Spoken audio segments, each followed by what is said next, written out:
예배에 오신 여러분 주님의 이름으로 환영하고 축복합니다. 우리 옆에 있는 분들 한번 인사해 볼까요? 사랑하고 축복합니다. 사랑하고 축복합니다. 아, 우리 새성전에 와서 이제 주일로는 두 번째 주일인데요. 그래도 많이 좀 이렇게 익숙해지는 것 같아요. 그러니까 음향도 그렇고 영상도 그렇고 점점 좀 좋아질 거라고 믿습니다. 자, 여러분 올해 어떤 각오를 가지고 새로 시작하셨나요? 어떤 각오를 가지고 새롭게 시작하시든지 뜻하시는 모든 것들이 이루어지기를 축복합니다. 옛날에 이런 이야기가 있어요. 여러분 운전할 때 우리 내비게이션 많이 사용하잖아요. 내비게이션 없는 차들이 없는데 내비게이션이 처음 나왔을 때 농담처럼 이런 말이 들렸습니다. 남자는 새 여자의 이야기를 잘 들어야 길을 잃지 않고 인생을 잘 살 수 있다. 첫 번째는 어렸을 때는 어머니의 말을 잘 들어야 된다. 그리고 장가 가서는 아내 말을 잘 들어야 되고 이제 운전할 때는 내비게이션의 그 여자의 이야기를 잘 들어야 길을 잃지 않고 잘 다닐 수 있다. 그런 얘기 아마 농담처럼 했던 적이 있는데 이 내비게이션이 참 좋은 것 같아요. 목적지를 딱 정해놓고 이제 경로를 받으면 그 경로대로 운전하게 되면 내가 원하는 목적지까지 갈 수 있습니다. 또 어디든지 이제는 뭐 길을 몰라도 자신 있어요. 내비게이션이 가라는 대로 가기만 하면 되는 겁니다. 이 내비게이션을 잘 사용하기 위해서는 목적지가 분명해야 되고 목적지를 가지고 경로가 생기면 그 경로를 잘 따라가면 됩니다. 저는 내비게이션을 보면서 우리 인생 신앙도 비슷하다 생각합니다. 여러분 신앙생활을 잘 하기 위해서는요. 신앙생활의 목적이 분명하면 됩니다. 그리고 그 목적을 이루기 위해서 가이드라인이 있으면 그걸 잘 따라가게 되면 신앙의 목적, 교회를 다니는 목적을 이룰 수 있습니다. 제가 여러 번 말씀드렸는데 여러분 우리가 교회를 다니는 이유 예수를 믿는 목적이 뭡니까? 다른 건 아닙니다. 우리가 교회를 다니고 예수를 믿는 이유는 목적은 예수 믿고 구원받고 하나님이 주시는 복으로 하나님의 영광을 위해 살기 위해서입니다. 여러분 명심하십시오. 우리가 교회 다니는 이유는 예수 믿고 구원받고 하나님이 주시는 복으로 하나님의 영광을 위해서 사는 겁니다. 이게 우리 인생의 목표고 신앙의 목표고요. 이걸 이루기 위해서 여러 가지 안내하는 대로 신앙의 안내를 따라가면 이런 목표를 이룰 수 있습니다. 이것처럼 우리가 예수를 믿는 목표가 있듯이 우리 교회도 2025년 목표가 있습니다. 우리 교회 목표는 예배와 전도로 비상하는 교회입니다. 이 새 성전을 지은 다음에 우리가 교회가 좀 비상했으면 좋겠어요. 부흥의 불길이 우리 교회에 임하길 소망합니다. 그래서 이 교회의 목표가 2025년은 교회 부흥, 비상한다, 하늘로 올라간다 그런 뜻인데 그 목표를 이루기 위해서 어떤 방법을 가지고 이 목표를 이룰 것이냐 두 가지 방법을 제시합니다. 하나는 예배와 전도.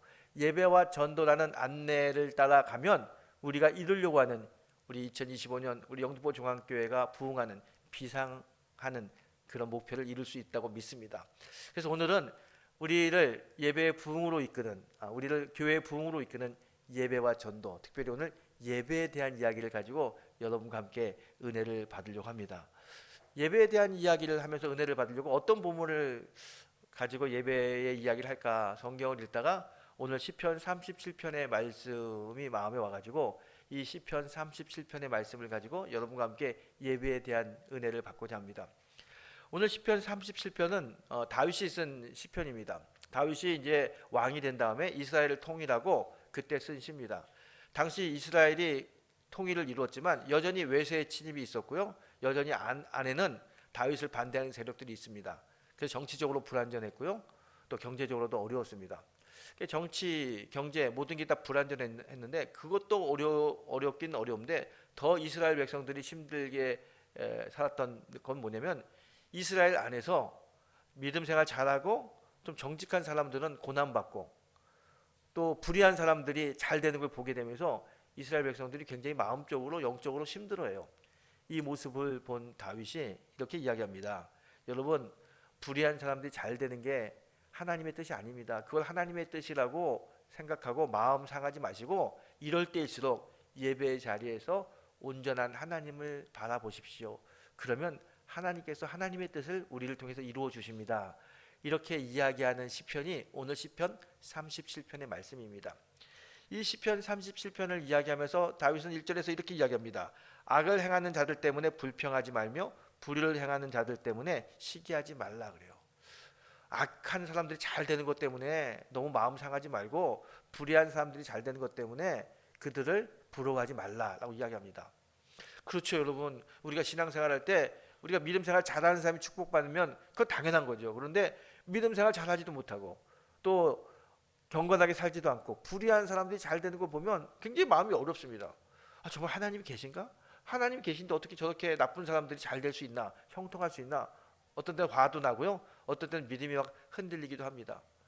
그게 우리들의 기본적인 마음 같아요. 우리들 이 성도들은요, 예수 믿는 자들이 잘 되길 바랍니다. 또 신앙생활 잘하는 사람들이 하나님의 축복받기를 원합니다. 이게 우리들의 기본적인 마음입니다. 근데 신앙생활 엉망으로 하는 사람들이, 불의한 사람들이 잘 되면 마음이 굉장히 어렵죠.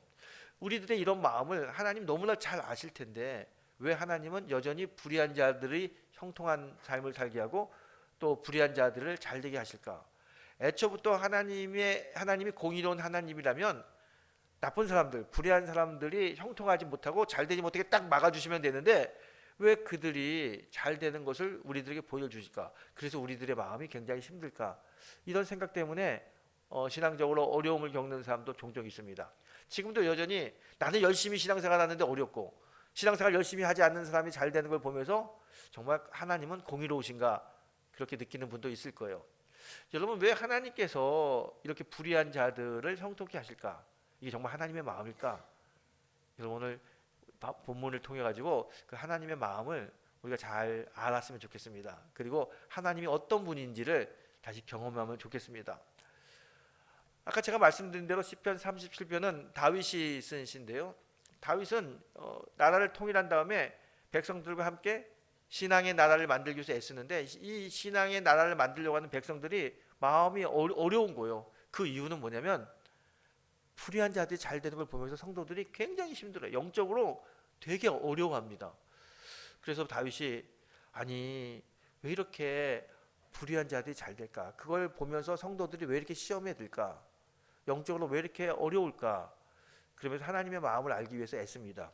그때 하나님께서 다윗에게 하나님의 마음이 전해져요. 다윗이 이야기합니다. 여러분, 지금 세상을 보면 불의한 자들이 잘 되는 것 같고 악한 자들이 형통할 것 같은데 그것을 보면서 마음을 뺏기지 마십시오. 이럴 때일수록 정말 주님을 바라보고 예배 자리에 서십시오.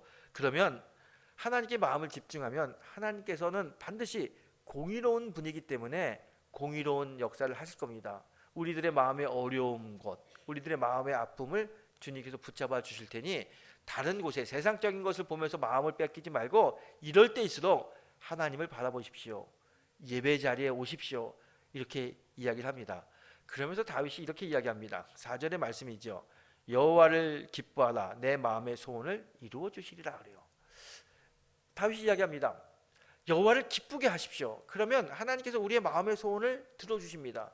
당시 우리들의 마음의 소원이 뭡니까? 믿는 자들이 잘 되고 악한 자들이 좀 벌 받는 거. 그게 우리들의 마음의 소원이에요. 예수를 열심히 믿으면, 신앙생활 열심히 하면, 하나님을 잘 믿으면 하나님의 축복이 우리에게 임하는 게 우리들의 마음의 소원입니다. 그 소원을 아시는 하나님께서 다윗을 통해서 말씀합니다. 여호와를 기쁘게 해라. 그러면 하나님이 우리의 마음의 소원을 이루어 주신다는 거예요. 자, 하나님을 기쁘게 하게 되면 믿는 자들이 잘 되는 복을 주셔서 우리들의 마음을 기쁘게 해주시는데, 그러면 어떻게 하면 하나님의 마음을 기쁘게 해드리는 걸까? 다윗은 그 답을 예배라고 이야기합니다. 예배를 잘 드리면 예배를 드리는 것을 보면서 하나님의 마음이 기쁘다는 거예요. 여러분, 우리는 하나님이 창조하셨습니다. 하나님 왜 우리를 창조하셨습니까? 성경은 그 답을 이렇게 이야기합니다. 하나님께서 우리를 통해서 예배 받으시려고 우리들을 만들었다, 창조했다 이야기합니다. 우리들이 어떤 삶을 살아야 되느냐? 예배하는 삶을 살아야 돼야 하나님께서 우리를 만드신 목적이 이루어지는 겁니다. 우리는요, 다 예배의 자리에 예배를 통해서 하나님께 영광 돌리는 것, 그걸 하나님이 원하시는 거예요. 그래서 우리들의 삶 속에서 예배가 이루어지면 하나님 우리들의 삶을 보고 기뻐합니다. 원래 하나님이 예배 받기 위해서 인간을 만들었기 때문에 그 인간들이 우리들 예배를 하게 되면 하나님 마음에 기뻐요. 그 하나님의 마음이 기뻐지면 하나님께서 우리의 마음에 소원을 이루어주는 복을 주십니다. 여러분, 성경에 나오는 많은 사람들, 아브라함, 야곱, 모세, 또 여러 성경의 인물들도요, 다 하나님께 복을 받았는데 그들의 특징은요 뭐냐면 다 예배를 통해서 복을 받은 사람들이에요. 예배를 잘 드리면 하나님께서 마음의 소원을 이루어 주십니다. 오늘 그런 은혜가 우리에게 있게 되기 소망합니다. 특별히 예배를 잘 드리면 하나님 어떤 복을 주시느냐? 예배를 잘 드리면 하나님께서 은혜를 주십니다. 여러분 은혜라고 하는 거 우리 신앙생활하면서 은혜라는 이야기 잘 듣지 않습니까? 이 은혜는 내 힘으로 사는 것이 아니라 하나님이 주신 능력으로 사는 것을 우리가 은혜라고 이야기합니다. 여러분 지난 세월을 한번 돌아보십시오. 내 힘으로 하려고 노력했어요. 그런데 내 힘으로 되는 게 있습니까? 우리 자녀들, 건강, 물질 내 힘으로 다 되는 거 없습니다. 정말 내 힘으로 내 뜻대로 잘 안 됩니다. 아무리 애쓰고 노력해도 잘 안 됩니다. 그런데 어떻게 되는 겁니까? 하나님이 도와주시면 돼요. 하나님이 도와주시는 거 그게 은혜죠. 은혜를 베풀어 주시면 건강의 복도, 재물의 복도, 가정의 복도 받을 수 있습니다. 그래서 나의 나된 것은 다 하나님의 은혜다라고 바울이 고백합니다. 은혜가 필요합니다.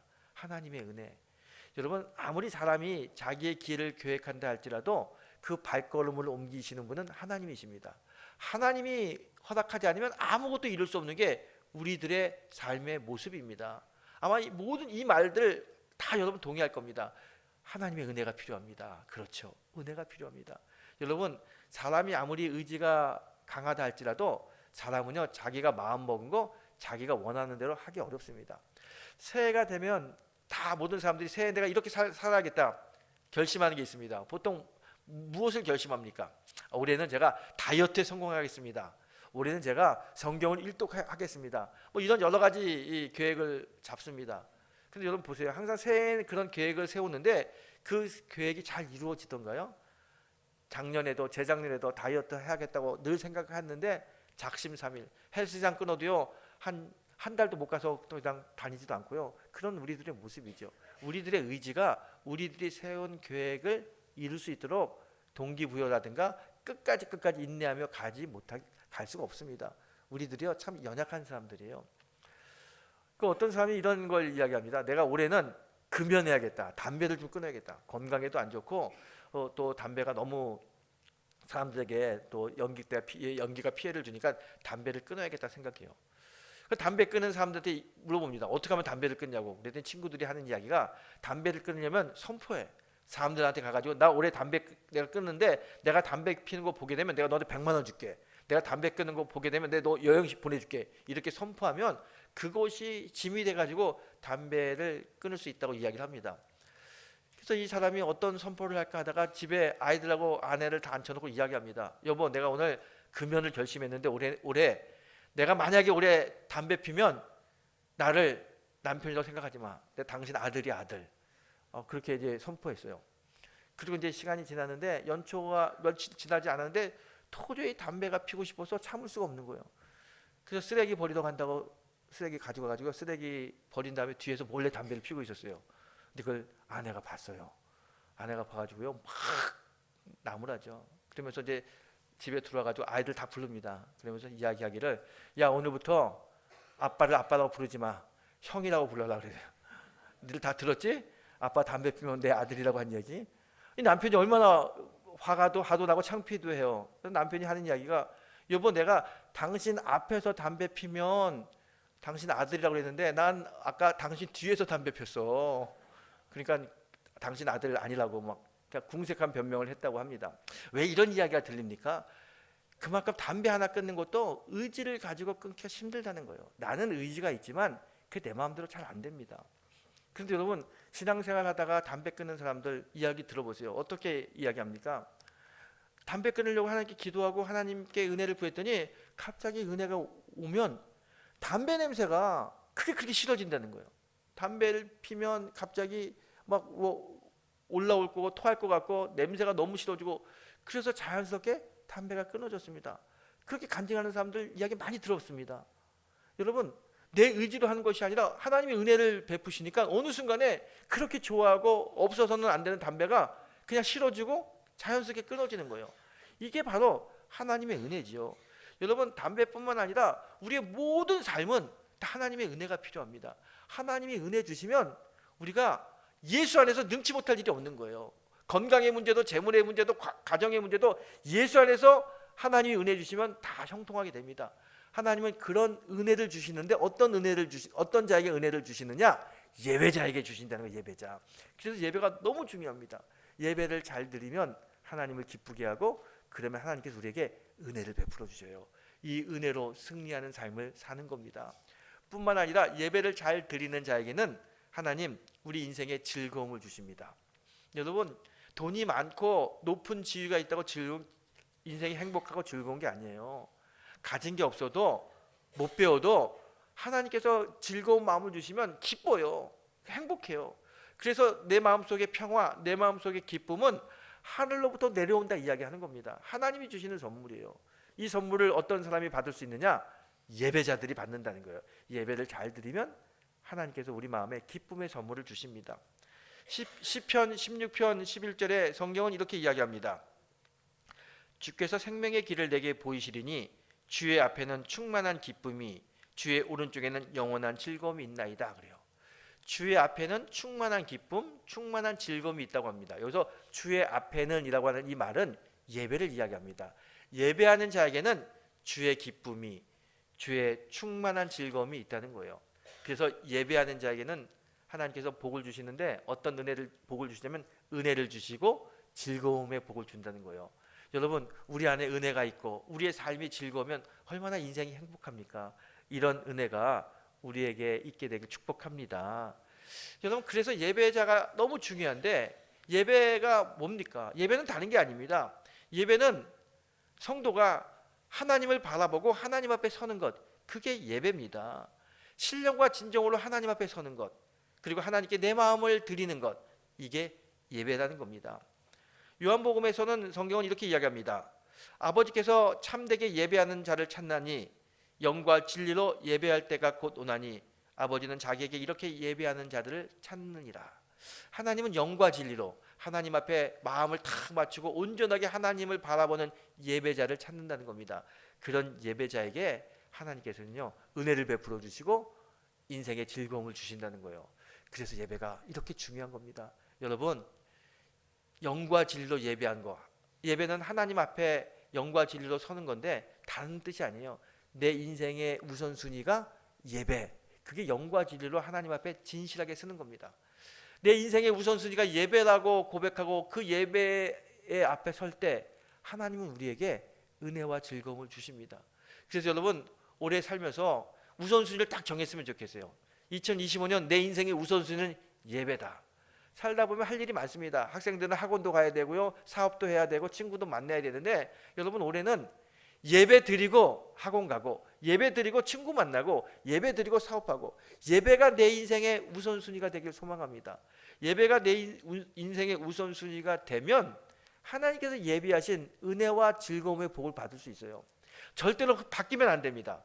학원 갔다 와서 예배 드리고 친구 다 만난 다음에 시간 되면 예배 드리고 사업이 성공하면 예배 드리겠다. 절대로 그래가지고서는 하나님께서 예비하신 하늘의 복, 은혜와 즐거움의 복을 받지 못합니다. 제가 아까 말씀드렸잖아요. 우리 힘으로 인생을 살 수 없습니다. 하나님이 은혜를 주셔야 돼요. 하나님이 우리 마음에 즐거움을 주셔야 인생이 즐겁습니다. 그런데 하나님의 은혜와 하나님의 즐거움은 예배자에게 주시는 하나님의 축복이에요. 그래서 올 한 해 예배를 통해서 축복받는 성도가 되길 축원합니다. 여러분 성경을 보게 되면요, 성경 속에 축복받은 모든 성경의 위인들은 다 공통점이 있습니다. 어떤 공통점이냐? 예배자라는 거예요. 예배자. 구약시대에 여러분 아브람, 모세, 이삭, 야곱, 여호수아, 이들을 설명할 때 이들이 하나님의 복을 줄 때 항상 이들이 하나님의 복을 받기 전에 선행한 게 있습니다. 그것은 뭐냐면 단을 쌓은 거예요. 여호와를 위하여 단을 쌓았다. 이 말이 꼭 나옵니다. 모세가 가나안에 도착해서 하나님께 단을 쌓았더니, 이 예배했다는 이야기죠. 단을 쌓았더니 아브라함이 가나안에 도착해서 단을 쌓았더니 하나님이 아브라함에게 나타나서 뭐라고 이야기합니까? 네가 보는 이 넓은 가나안 땅을 내가 너와 너의 후손에게 주리라. 너의 자손을 하늘의 별처럼 땅의 모래알처럼 내가 번성시키리라. 그런 축복을 주시잖아요. 그리고 그 축복을 신실하게 이루시지 않으셨습니까? 여러분 야곱이 이제 집에서 쫓겨나가지고 어디로 가야 될지 모를 때 이 베델에서 돌단을 쌓아서 하나님께 예배합니다. 그랬더니 하나님이 야곱에게 나타나서 내가 너의 하나님이 되리라. 그리고 야곱의 인생을 이끕니다. 그래서 그 욕심 많고 사기꾼 야곱이 이스라엘로 변하는 축복을 받습니다. 돌단을 쌓은 다음에 주시는 하나님의 축복입니다. 모세도 이제 가나안을 향하여 출애굽할 때 아말렉과 싸우게 됐습니다. 아말렉과 전투에서 이긴 다음에 돌단을 쌓고 예배합니다. 그리고 이렇게 얘기합니다. 하나님은 여호와 니시의 하나님이다. 그렇게 돌단을 쌓고 여호와 니시의 하나님을 찬양했더니 하나님이 모세에게 약속합니다. 앞으로 너와 이스라엘 민족에게 아말렉이 절대로 해를 끼치지 않을 거다. 내가 아말렉을 진멸하리라. 그런 은혜를 주셨어요. 여호수아도 마찬가지입니다. 여호수아가 아이성 전투에서 승리한 다음에 돌단을 쌓았더니 하나님이 여호수아에게 나타나서 앞으로 가나안 전투에서 반드시 승리케 하리라. 전쟁의 승리의 복을 주셨습니다. 성경에 나오는 모든 사람들, 구약 신약 다 공통점이 있습니다. 축복받은 사람의 특징은 전부 다 예배자였다는 거예요. 예배를 통해서 하나님의 은혜를 받고 예배를 통해서 하나님의 복을 받은 사람들입니다. 여러분, 우리 인생 하나님의 은혜로 사는 겁니다. 이제 어떻게 살아야 됩니까? 분명한 길이 있습니다. 예배자가 되는 겁니다. 예배자가 되면 하나님 은혜를 주시고 우리 인생의 즐거움으로 우리를 이끄십니다. 2025년 예배를 통해서 승리하는 성도가 되길 축복합니다. 꽤 오래전에 한 15년, 한 20년 된 것 같아요.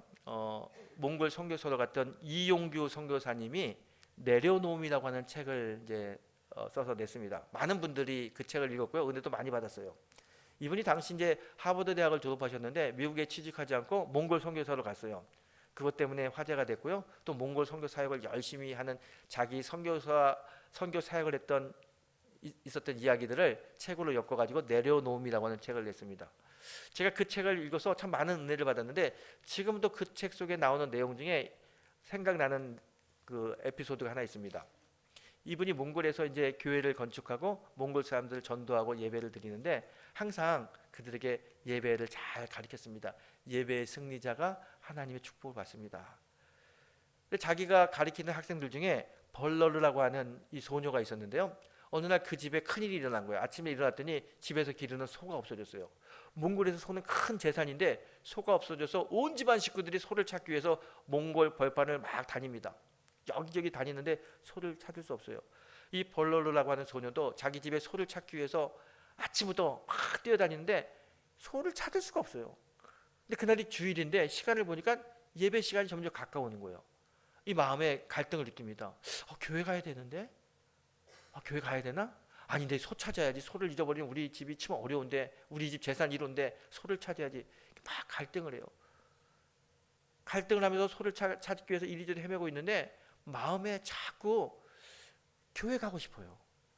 우리 선교사님이, 목사님이 예배를 잘 드리라고 했는데, 예배를 드리면 하나님의 은혜가 온다고 했는데 내가 그 예배를 드려야 되지 않나. 여전히 갈등하는데 시간을 보니까 거의 예배 시간이 다 시작 시간이에요. 이 소녀가 딱 결단합니다. 그래, 소는 뭐 나중에 찾든지 지금 중요한 건 예배다. 그리고 막 달리는 거예요. 예배 시간 안 늘리려고 막 몽골 그 벌판을 초원을 달려가지고 겨우 교회 예배 시간 전에 딱 도착합니다. 막 헐떡헐떡 되는 거. 그 소녀가 온 모습을 보면서 선교사님이 너 왜 이렇게 뛰어오냐고 그랬더니 이 소녀가 이야기해요. 목사님, 우리 집 소가 아침에 없어져서 소를 찾아다녔는데 소를 찾지 못했어요. 그런데 시간을 보니까 예배 시간이라 제가 소를 찾으러 계속 다녀야 되나, 예배를 드리러 교회에 가야 되나 고민하다가 제가 예배를 선택하고 예배 자리에 왔습니다. 그 얘기를 들으니 이용규 선교사님이 얼마나 마음에 감동이 되는지 몰라요. 예배를 드리기 위해서 강대상에 올라와서 하나님께 기도합니다. 하나님, 저 소녀가 하나님 만나려고 예배의 귀함을 알고 예배자로 왔습니다. 한평생 사는 동안 예배의 승리자가 되게 하시며 하나님이 살아있다는 것이 이 예배를 통해서 그녀의 마음속에 충만히 임하도록 하나님 도와주세요. 그 마음을 가지고 이제 설교하고 예배를 다 드렸습니다. 예배를 다 드린 다음에 이제 성도들이 다 각자 집으로 돌아갔는데 갑자기 밖에서 비명 소리가 들리는 거예요. 비명인지 환호인지 그 벌러라고 하는 소녀의 소리가 들립니다. 그래서 선교사님 뛰어나갔어요. 그런데 깜짝 놀랄 일이 있는데 그게 뭐냐면 그 집 소가 교회 앞에서 풀을 뜯어먹는 거예요. 아니 아침에 하루 종일 그 소를 찾아 다녔는데 소가 없었는데 예배를 드리고 나갔더니 그 소가 교회 앞에서 풀을 뜯어먹고 있는 거야. 그 소녀가 그걸 보면서 너무 경악을 하면서 목사님에게 하는 얘기를, 목사님, 정말 제가 예배 드렸더니, 예배자가 됐더니 하나님이 내 인생에, 내 마음의 소원을 들어주셨네요. 그렇게 고백하더랍니다. 제가 그 이야기를 책으로 읽으면서 야, 예배가 참 중요하구나. 정말 하나님께서 우리에게 오늘 말씀하셨잖아요. 하나님을 기쁘게 하라. 내 마음의 소원을 들어주리라. 하나님을 기쁘게 하는 예배자가 되면 우리 마음의 소원을 하나님이 들어주십니다. 여러분, 어떤 마음의 소원이 있습니까? 어떤 마음의 소원이든지 예배자에게는 하나님의 은혜를 베풀어 주십니다. 올 한 해 여러분 어떻게 사시겠습니까? 무엇으로 여러분 사시겠습니까? 예배자로 사십시오. 예배의 승리자가 되십시오. 저는 올해 교회를 생각하고 나라를 생각하면 마음이 참 답답해요. 아마 모든 성도님들이 똑같은 마음일 겁니다. 우리나라가 얼마나 어렵습니까? 정치, 경제, 외교 다 어렵습니다. 저는 필리핀에서 선교사로 살았기 때문에 이런 마음이 있어요. 1970년대 필리핀은 동양에서 가장 잘 사는 나라였다고 합니다. 동양의 진주.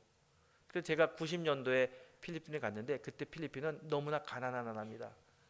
제가 갔을 때 GNP가 250달러였어요. 하루에 3끼를 먹는 사람이 그렇게 많지 않았습니다. 너무 불쌍한 나라고 가난한 나라입니다. 근데 그들이 하는 얘기가 있어요. 우리도 20년 전에 아시아에서 제일 잘 살았다는 거예요. 한국이 전쟁 날 때 우리가 군대 보내주지 않았냐, 우리가 도와주던 나라였다, 이렇게 자랑합니다. 그런데 현실은 너무 비참했어요. 저는 요즘 그때 그 생각이 다시 납니다. 우리가 다 풍족하고 이렇게 잘 살고 있는데 이제 10년 20년 후에 우리가 필리핀처럼 그렇게 힘든 나라, 가난한 나라, 어려운 나라가 되면 어떡할까? 그런 생각하면요, 두려움이 마음이 와요. 이 정치 돌아가는 걸 보게 되면, 이 경제 돌아가는 걸 보게 되면 그냥 두려운 마음이 옵니다. 이게 저 마음, 저 혼자 갖는 생각일까요? 아니요. 아마 여러분도 다 똑같은 그런 마음을 가질 겁니다. 그러면 어떻게 이 나라, 우리 교회가 이 어려움을 극복할 수 있을까? 아무리 생각하고 아무리 고민해도 답은 없어요. 여러분, 정치인들이 이 문제 해결할 것 같습니까? 정치인들 하는 꼴을 보십시오. 해결이 됩니까? 경제인들이 해결할 수 있을 것 같아요? 안 됩니다. 이 나라의 문제, 이 교회의 문제 오로지 해결할 수 있는 유일한 분은 여호와 하나님뿐입니다. 하나님이 해결해야 돼요. 하나님이 어떻게 우리의 문제를, 우리 교회를, 우리의 나라를 해결해 달라고 우리가 하나님께 매달릴 수 있을까? 사무엘하 24장에 보게 되면요, 이런 이야기가 있습니다. 이스라엘과 다윗이 이제 부강해집니다. 하나님의 도우심으로 이스라엘이 강성한 나라가 됩니다. 그랬더니 교만해져요. 하나님이 함께하기 때문에 전쟁에서 승리하고 통일왕국을 이뤘는데 부강한 나라가 됐는데, 그러다 보니까 하나님의 은혜를 잊어버리고요, 좀 교만해지기 시작하는 거예요. 하나님과 점점 멀어집니다. 그랬더니 하나님 화가 나셔가지고요, 이스라엘을 치려고 합니다. 그 이야기를 선지자 갓이 다윗에게 합니다. 하나님이 이스라엘을 치려고 한다. 깜짝 놀라는 거예요. 하나님 우리를 치면 어떻게 돼요? 여지껏 하나님이 보호하셔서 이 나라가 이렇게 잘 살게 됐는데, 하나님이 떠나면 폭삭 망하는 건 불을 보는 뻔한 거예요. 그래서 안 된다고 막 두근두근한 마음으로 어떻게 해야 되냐고 막 갓 선지자에게 이야기했더니 선지자가 이렇게 이야기합니다. 하나님이 나를 통해서 말씀하시기를 3가지 중에 하나를 선택하라고 합니다. 7년 동안 흉년을 만날 건지, 3개월간 원수에게 쫓겨 다닐 건지, 3일 동안 전염병에 쓰러질 건지, 셋 중에 하나를 선택하라고 합니다. 다윗이 고민하다가 7년 너무 길잖아요. 3개월도 길어요. 그래도 3일이면은 그래도 버틸만 하겠다. 3일 동안 전염병에 쓰러진 걸 선택합니다. 그 선택한 순간부터 수만 명씩 죽어갑니다. 전염병이 창궐하니까요, 하루에도 7만 명씩 죽어가는 거예요. 사람들이 막 죽어가는 걸 보면서 다윗이 불안합니다. 이러다가는 이스라엘이 다 망할 것 같아요. 전염병에 쓰러지는 사람들을 보면서 다윗이 다시 선지자 갓을 만납니다. 어떻게 해야 이 전염병이 그치겠느냐?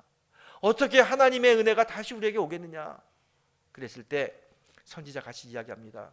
왕이시여, 빨리 여부수 사람 아라우나의 타작마당에 가서 하나님께 예배하십시오.